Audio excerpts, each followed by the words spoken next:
ব্যাংককে অনুষ্ঠিত বিমস্টেক সম্মেলনের ফাঁকে প্রধান উপদেষ্টা অধ্যাপক ডক্টর মোহাম্মদ ইউনূস এবং ভারতের প্রধানমন্ত্রী নরেন্দ্র মোদীর মধ্যে দ্বিপাক্ষিক বৈঠক অনুষ্ঠিত হয়েছে। প্রায় আধা ঘন্টারও বেশি সময় ধরে চলা এই বৈঠকে দুই নেতা বিভিন্ন বিষয় নিয়ে আলোচনা করেন। বৈঠকে শেখ হাসিনার প্রত্যর্পণের বিষয়টি উত্থাপন করলে ভারতের প্রধানমন্ত্রী নরেন্দ্র মোদী কোনো নেতিবাচক প্রতিক্রিয়া দেখাননি বলে জানিয়েছেন প্রধান উপদেষ্টার প্রেস সচিব শফিকুল আলম। শনিবার দুপুরে সামাজিক যোগাযোগ মাধ্যমে ফেসবুকে দেয়া এক পোস্টে প্রেস সচিব উল্লেখ করেন, দ্বিপাক্ষিক বৈঠকে ভারতের প্রধানমন্ত্রী নরেন্দ্র মোদী অধ্যাপক ইউনূসের প্রতি অত্যন্ত শ্রদ্ধাশীল ছিলেন এবং তার কাজের ভূয়সী প্রশংসা করেন।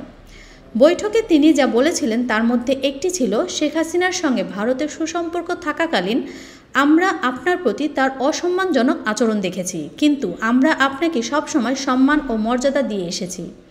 প্রেস সচিব পোস্টে আরও লেখেন, যখন অধ্যাপক ডক্টর মোহাম্মদ ইউনূস শেখ হাসিনার প্রত্যর্পণের বিষয়টি উত্থাপন করেন তখন মোদির প্রতিক্রিয়া নেতিবাচক ছিল না। আমরা আত্মবিশ্বাসী, একদিন শেখ হাসিনাকে ঢাকায় প্রত্যর্পণ করা হবে এবং আমরা শতাব্দীর সেরা বিচার প্রত্যক্ষ করব।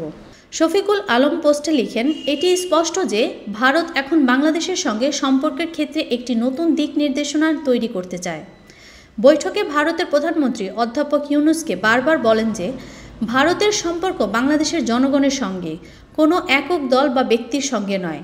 অধ্যাপক ইউনূস সাম্প্রতিক মাসগুলোতে বেশ কয়েকবার বলেছেন, আমরা ভারতের সঙ্গে সর্বোত্তম সম্পর্ক চাই, তবে সেটি হবে ন্যায্যতা, সমতা ও পারস্পরিক সম্মানের ভিত্তিতে। সাথী সাহেবা রহমান, ডেস্ক নিউজ, রিভলিউশন 24।